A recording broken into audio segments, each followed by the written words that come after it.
When it comes to the world of art, we need to deal with the issue of gender and art. Now, gender roles are fluid. They change between societies, between cultures, even within the same society, between different peer groups, different quote-unquote tribes.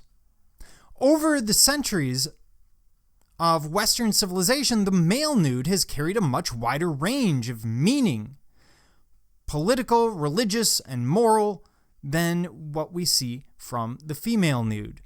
The male nude is typically public. He strides through city squares, guards public buildings, is worshipped in churches. He personifies communal pride or aspiration.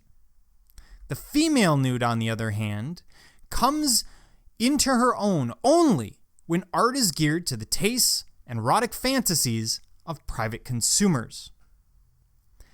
So we see this vast difference between the gender norms as displayed in art. Now, it wasn't always that way, and it isn't always that way, but before we get into it, let's get to some questions. First, how do gender roles manifest in art? Next, what is gaze, and how can we use it to understand gender in art? Finally, why is there such a focus on the female nude in art today? After all, it hasn't always been that way. My goal here is to use art to examine the role of women in Western society before turning to look at how women view their role in a male-dominated art world. And here I'm focusing in the West. So I'm focusing on Europe and the United States when I'm dealing with these gender roles. If we were dealing with non-Western art, this would change again from culture to culture. This would be a much longer lecture. So here, my framework is being kept specifically in the West. And being that we're dealing with the West, we need to deal with women in the Greek world. Now, Greek women had virtually no political rights of any kind and were controlled by men at nearly every stage of their life. Married women were, at least in the eyes of the law, under the complete authority of their husbands. Aristotle himself had no doubt that women were intellectually incapable of making important decisions for themselves. Remember, this is me speaking on behalf of Aristotle, bringing you his message. This is not my view. These standards are revealed in art. For men, we see gods and athletes, warriors. These are Greek role models in stone depicting the beauty of the male form. So the question is, what about women? And the answer is, she's getting out of the bath. Men get to be warriors, men get to be gods, and women get to be hygienic. Kind of an odd double standard. But this does bring us to the Aphrodite of Knidos. This is Praxiteles' introduction of the monumental female nude, which occurred at least 3 centuries after the introduction of its counterpart, the monumental male nude. It was, in fact, the male nude that dominated early artistic avant-garde in ancient art of the archaic and classical periods. It is there we must seek the connections and constructions which provide background for the advent of female nudity into the mainstream of Western culture. What am I getting at? For the Greeks, beauty exists in the male form, specifically the teenage male form. Often these are very young men. There are obvious exceptions, and this goes back to the archaic. This goes back hundreds of years before we will see anything approaching a true female nude in Greece. Now, Praxiteles' Aphrodite is in the condition of both complete nudity and self-conscious nakedness. Her pose, with head turned to the side and one hand covering the body, seems to present the goddess surprised in her bath and thus fleshed out the nude with narrative and erotic possibilities, something that we attach to every female nude that we see today in art. The position of the goddess's hand may be meant to show modesty, or a desire to shield the viewer from too full of a view. The idea of Praxiteles' nude Aphrodite covering her pubis soon became an enormous success, generating an endless stream of derivation, imitation, and replica. The Nydian can be seen as the starting point of a new history in art. It's a history that privileges the female over the male nude.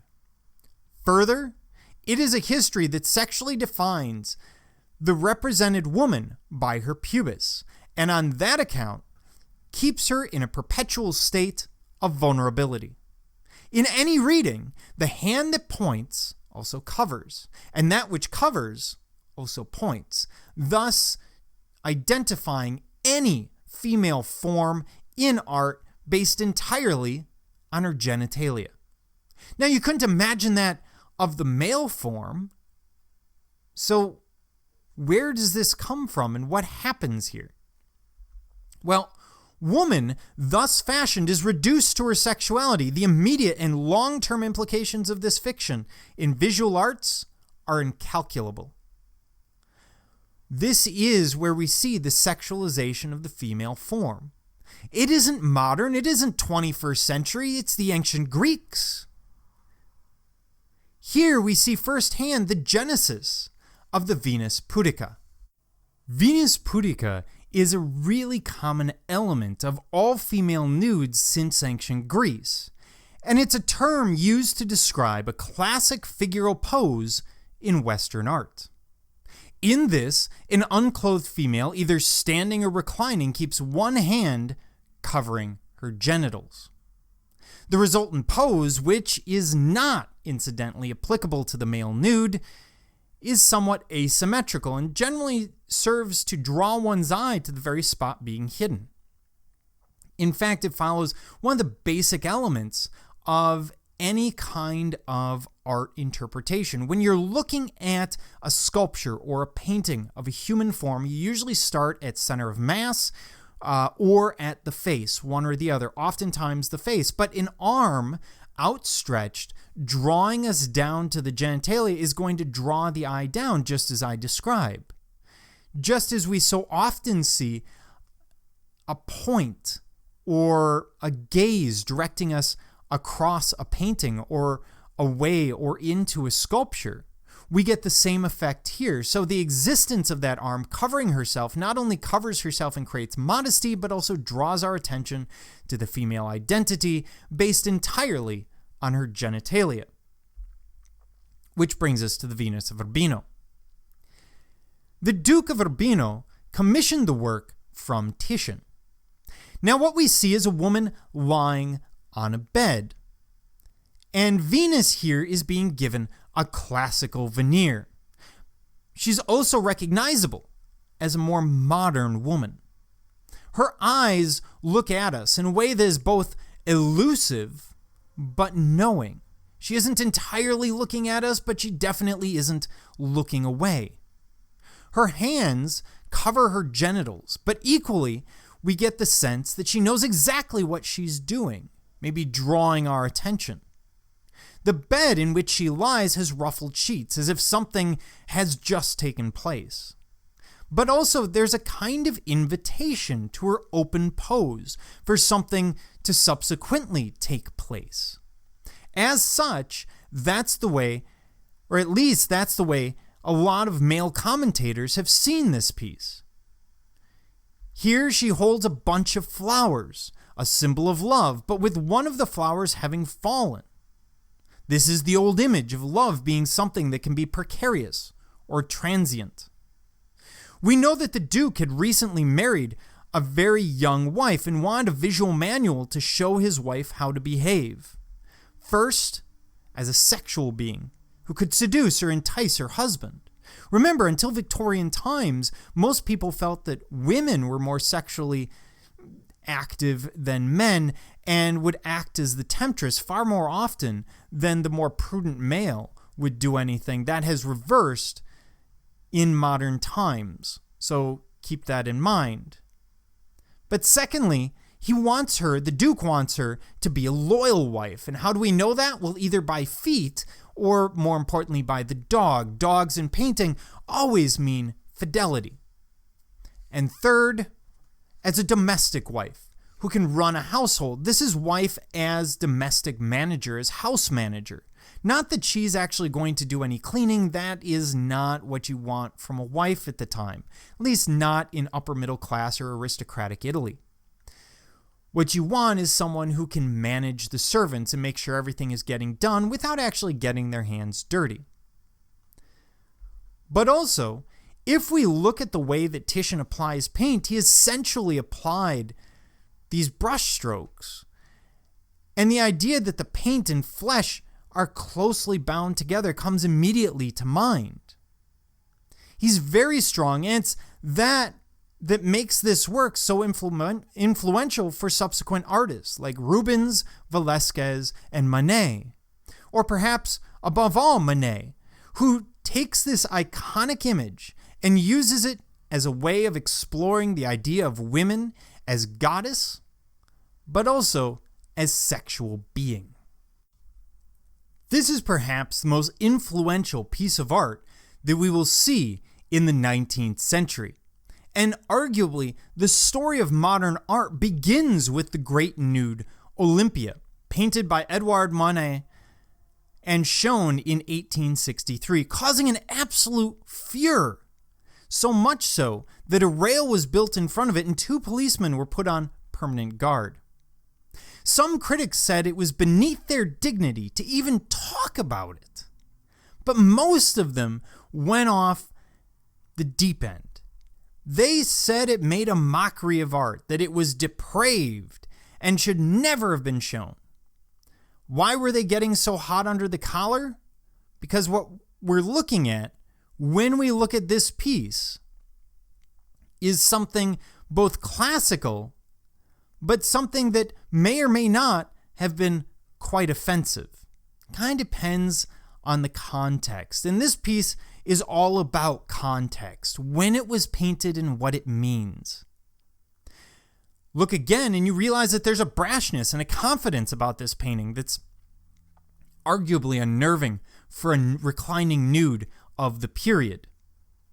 The format itself is very classical. In fact, Manet had been to Venice and had seen Titian's great Venus of Urbino and used that as the format for the painting. But whereas Titian's Venus and many other nudes painted in the history of art tend to have women looking demure, looking away, looking chaste, Manet's figure is absolutely there, is absolutely in our face. And we look at her and she looks back. More confident, she returns our gaze. She's absolutely unmoved. And that's the problem, because of her role within society. In fact, she has a beauty and a sexuality that she's confidently flaunting at us. And the Parisians of the day who saw this saw a prostitute. They saw a woman of a certain social class who brashly knew what she was and proclaimed it, and worse, who was successful at it. After all, the worst thing that you can think of is looking at someone who commits crime or doesn't live a quote-unquote honest life and yet is particularly successful. It irritates us at a deep level. And yet here we have a woman who is a prostitute, who is a very successful prostitute based on her surroundings. And this is a huge problem. Now, prostitution was legal in Paris at the time, but hypocritically, people tried to push it under the carpet. Manet brings it out into the open. He gives this woman agency through art. Now, the usual way for artists of the period was to give the nude a sort of golden glow, and paint it in a way that we would see as rather saccharine, mundane, yet sweet, a woman who's making herself available to the primarily male viewers who are looking upon her, who has no sense of resistance, who seems to exist merely for the pleasure of the male viewer. Manet, on the other hand, paints his with a rawness of reality, which is what he's trying to reflect. He's giving us a woman who has complete control over her body sexually, which in Victorian France is way outside the norm.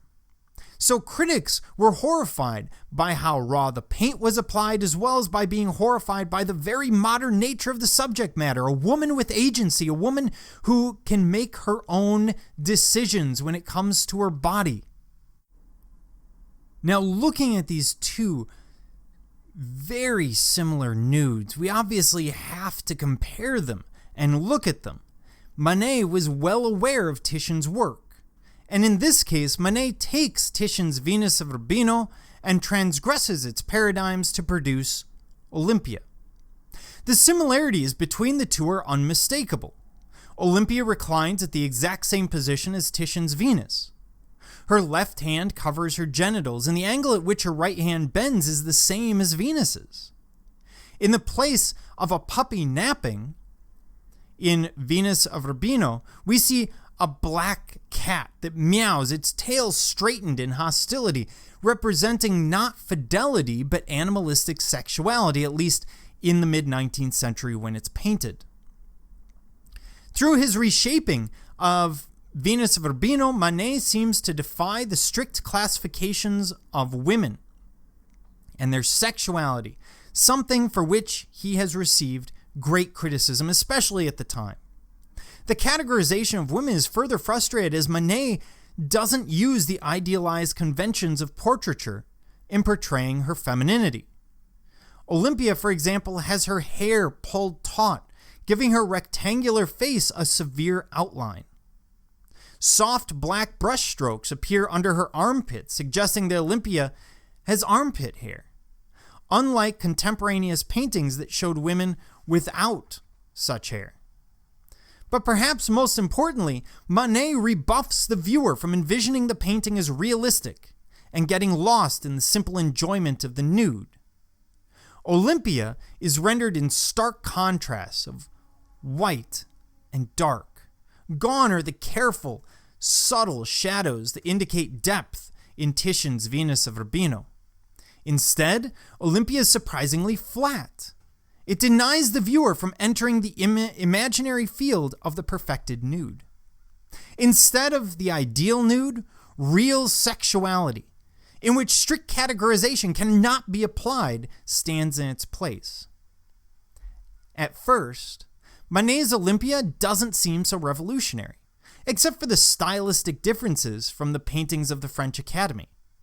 However, by replacing the mythological nude with a prostitute and not yielding to the conventional, contemporaneous stylization of women, Manet seems to have used Olympia to protest against the categorical portrayal of women in art. By replicating the image of Venus of Urbino, Manet acknowledges the past and uses tradition to rebel against it. And he appears to have been ultimately successful. After Olympia, the mythological nude never recovered its hallowed position. The reclining nude is never as important as it was up until this point. Manet has started modernism and its inexorable relationship to protest. He also brings us to an interesting idea. What about the woman's gaze? Now, I brought up in the past a key issue. After all, one of the central themes of Olympia is, of course, that pronounced gaze, daring us to look at her and her success, both inviting and challenging. To this point, most art had been intended for a male audience. Art critics, buyers, gallery owners, almost entirely men. This, of course, causes a problem. We've only seen women as men see them. So what happens if we start to shift the frame and start to look at the female gaze? How are women approaching their gender? How do they deal with their identity? And here we see two of these images, one painted by a man, one painted by a woman, the one in the lower left being painted by a male. She opens herself up, she makes herself vulnerable to the male viewer. Whereas the image by a woman in the upper right is somehow more realistic. It has that sense of someone maybe on a hot summer day just relaxing on the couch, not feeling like getting dressed. It doesn't have the same element of artificial vulnerability that we see from the male depiction of the female nude. When it comes to painting the female experience, and really what's called biographical context, so painting someone's own experience as opposed to a historical context, basing something entirely on what's going on at the time, when we deal with that issue of the female experience, we have to get to Kahlo. And we're looking at Ford Hospital. In this painting, Frida depicts herself in Henry Ford Hospital, lying on a bed, naked, with blood hemorrhaging from her body. This painting has a very intimidating space about it. The body is twisted, the bed tipped up, and that adds to the feeling of helplessness and disconnection. The discomfort showed with the way she has painted her body. From the waist up, she turns towards the viewer, but from the waist down, she turns away. This painting is a reflection of what Frida felt when she was having a miscarriage at Henry Ford Hospital. Now, miscarriage is something that generally holds a massive burden of shame for the woman, and we know, scientifically, we know that as many as 30 to 50% of all pregnancies will end in spontaneous abortion, in miscarriage. But yet, even though we know that scientifically, it is typically women who carry that shame, who feel like they have done something wrong. Of course, they haven't. But it doesn't make the shame any less palatable or any less real for them. Now, we see 6 objects flying around her. We see a male fetus, which is the son her and Diego Rivera, had longed to have. The fetus is based on a medical illustration. An orchid, which looks a lot like a uterus and is reminiscent of the fragility of female reproduction, both as society see it, but also as women see it. She holds red cords across her stomach, giving the impression of umbilical cords. The snail is a symbol of the slowness of the operation.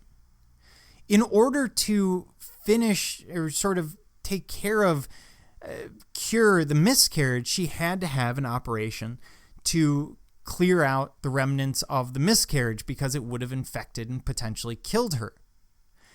But in Kahlo's case, many of the male medical practitioners simply didn't believe the amount of pain she was in. They didn't believe that she could be in this condition, and therefore they acted particularly slowly.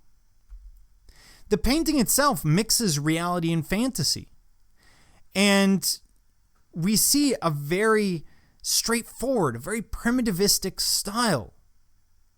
It's depicting the female experience not through the veiled metaphor that we so commonly see from male artists, but in a daring, forward way.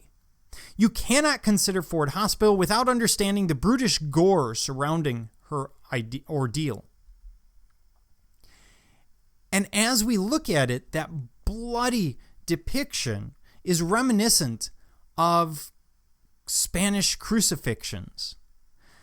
We conceive of her physiological torment through her use of the grotesque. That is what makes this so powerful, an inability to avoid the subject simply not discussed in polite society. This is the the female experience of miscarriage without censorship and would have helped pave the way for a later movement that Frida Kahlo would not live to see. She paved the way for the feminist art movement, which we see out of the 1960s and 70s, where female artists sought to create a dialogue between the viewer and the artwork through the inclusion of women's perspective. For them, art was not merely an object for aesthetic admiration, but could also incite the viewer to question the social and political landscape. They're looking at issues like women's role in reproduction, women in history, women as an equal part of society, amongst other issues.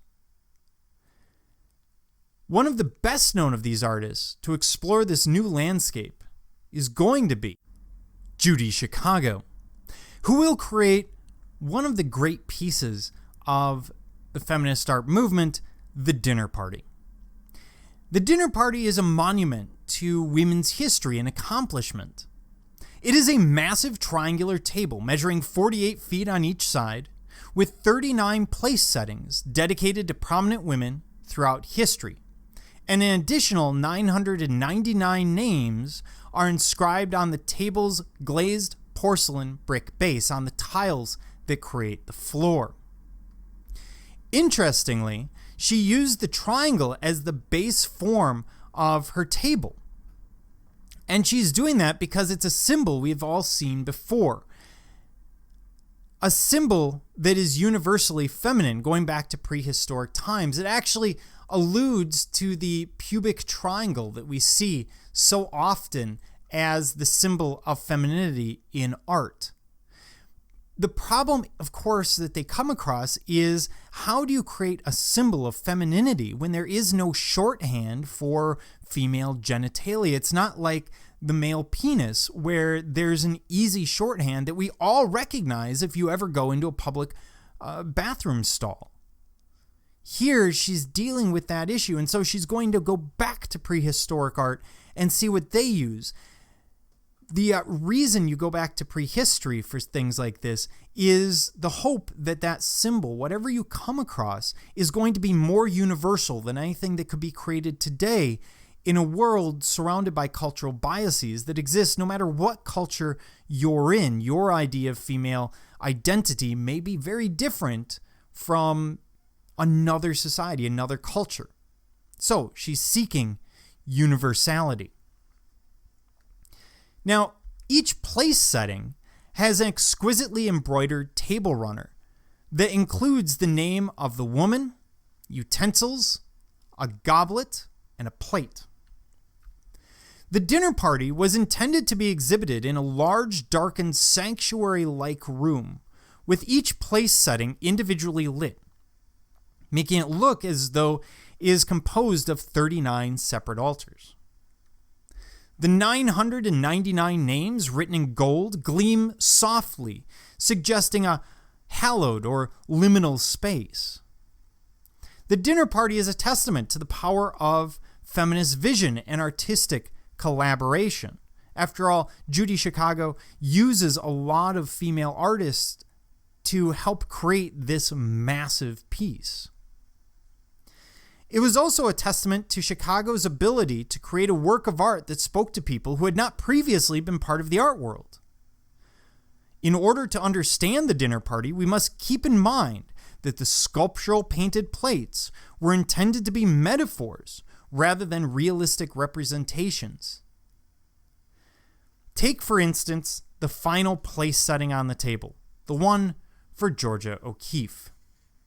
This plate is the most sculptural piece in the installation.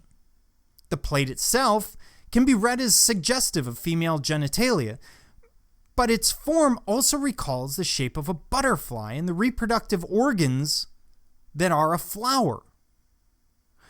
Chicago's decision to use vaginal imagery has proven to be quite powerful. The dinner party itself has survived rejection, critical dismissal, and political grandstanding, and is now considered a key work of contemporary art. While Judy Chicago calls our attention to important women of history, she is far from the first. In fact, she makes note of some of these female artists. And you have to think about what you would do if you came across this piece. What Judy Chicago is doing is trying to get you to think about not only imagery, but women in history. Those 999 names, the 39 place settings. The idea is that you're going to look at them, you're going to recognize the fact that you don't recognize many of these names. Maybe looking at Mary Wollstonecraft or Mary Shelley, and you go, well, I don't know who these people are. And hopefully that starts a dialogue. Why don't you know who they are? And so it becomes larger than simply the visual imagery. There's a discussion going on. But there's another female artist known today for her powerful images of historical women. But it will require us to go a bit further back in history. We can't talk about paintings of historical women without dealing with Gentileschi. Now, Artemisia Gentileschi was raped by one of her father's assistants, a man by the name of Tassi. The latter was a violent, unpleasant man who reportedly also raped his sister-in-law and murdered his wife.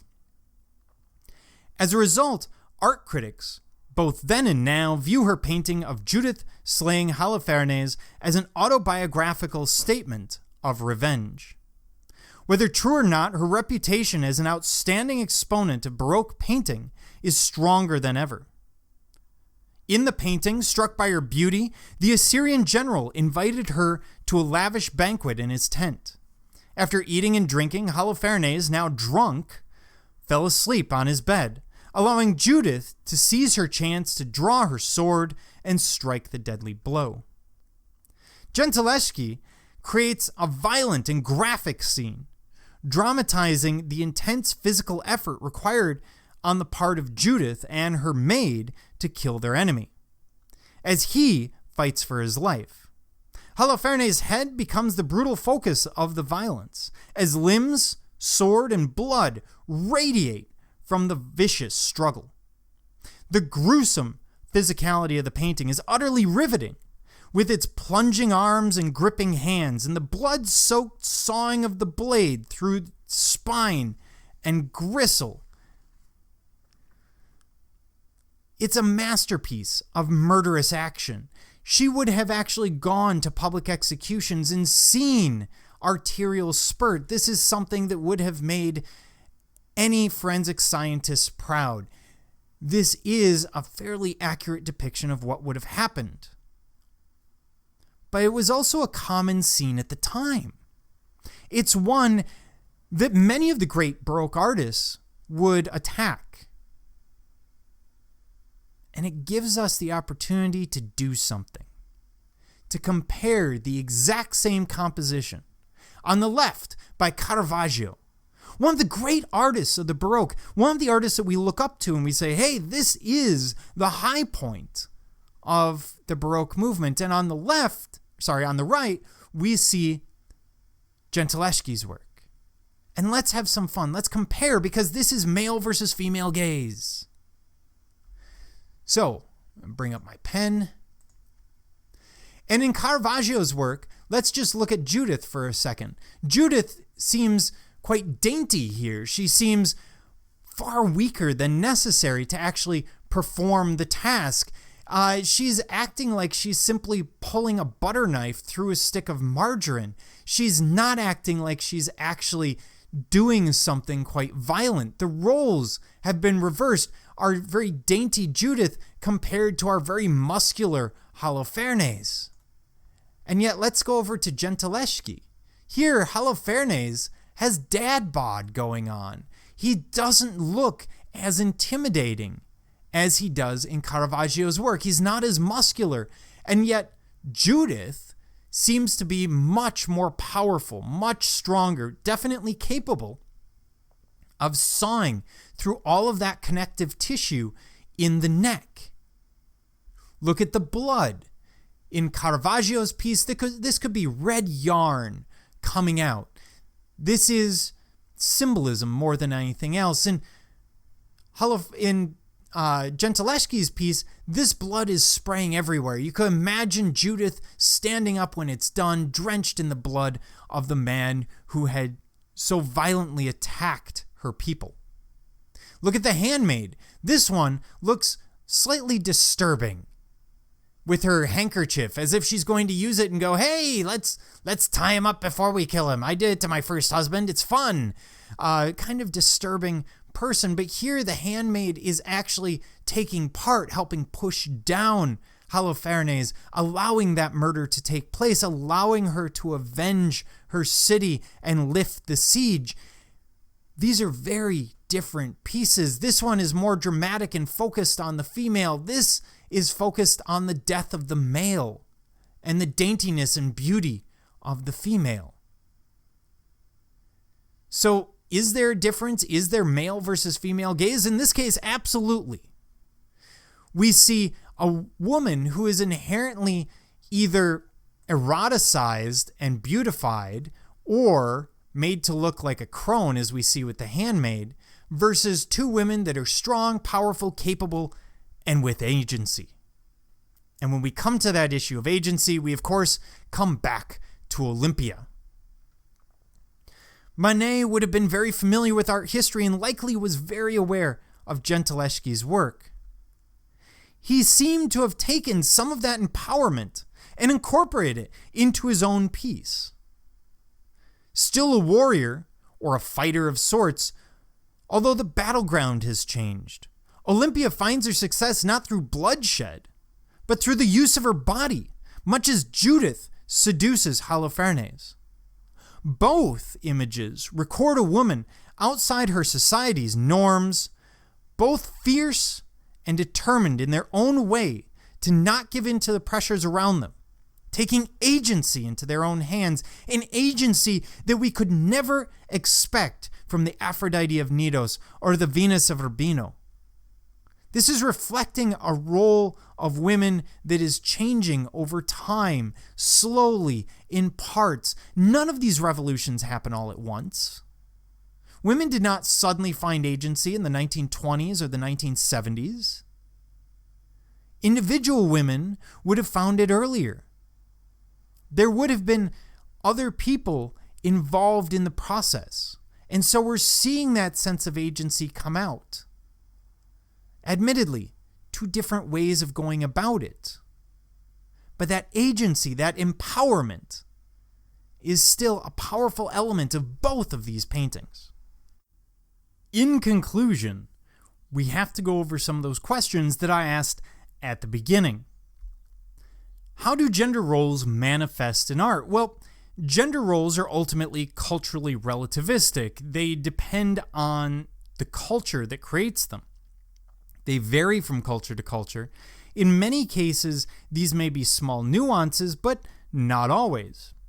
Therefore, each culture deals with women and with gender roles differently. For the Greeks, the Amazons are the antithesis of the Greek world. They become the enemy in so much art, even on the Parthenon. And what does that tell us about women in the Greek world? Well, that tells us that women are looked down upon in the Greek world, that this is a highly patriarchal society, and the very idea that a woman could ever be in charge or have agency is going to be a big problem. In art, we see the difference when we compare depictions of men versus women or begin to examine the same composition at different times. So, for example, here I'm taking two elements from the same piece. These are both from the pediment of the Parthenon, and here we see the male form in all of its glory, muscular, idealized. It's developed based on a canon, based on rules of what is the perfect male form, whereas the female bodies, you'll notice, aren't idealized as such. They aren't modified, and you'll notice they aren't nude, the female body being far less important in the Greek world compared to the male. This is also going to be the case with the Venus of Urbino and Olympia, which depict two separate conceptions of women, one virginal and elusive, the other forward and daring. What is gaze and how can we use it to understand gender in art? Well, of course, gaze is looking at who would be looking at the piece, and how does that affect how we depict the world around us? And when we see males creating the art, we tend to have women who are open, who are suggestive, who are erotic. Whereas when we have a female artist, as we do here, this piece by Kiki Smith, we lose the eroticism of the human form. She's being particularly descriptive here, particularly realistic. And women, of course, change how art approaches the female form. They brought knowledge and insight hidden to men using the female gaze and female form, or elements of it, to explore their own history, identity, and gender.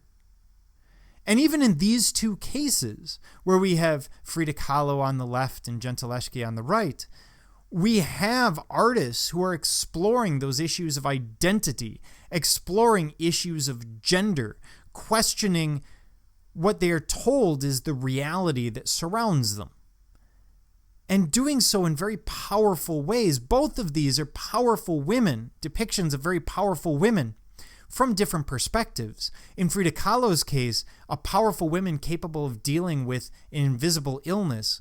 In Gentileschi's case, a powerful woman capable of taking on an element of agency and saving her people. Finally, why are there so many female nudes in art? Well, this becomes a little long-winded, but we did get there through the lecture. The ancestry of the female nude is distinct from the male. Where the latter originates in the perfect human athlete, the former embodies the divinity of procreation.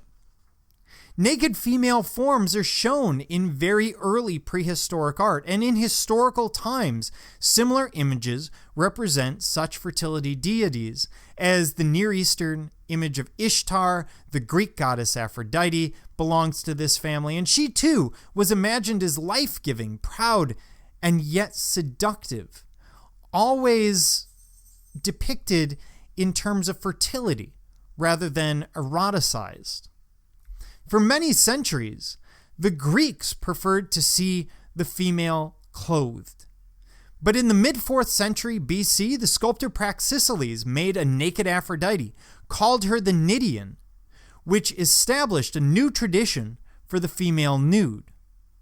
The nudes of ancient Greece and Rome became normative in later Western art. Remember, we live in a Western world that constantly looks back at the Greeks and Romans as a greater society, as the basis, the foundation of everything that we are, and therefore their interest in the female nude, or what we perceive as their interest in the female nude, based on the Aphrodite of Knidos, based on the Venus de Milo, based on later Roman versions, which we see here in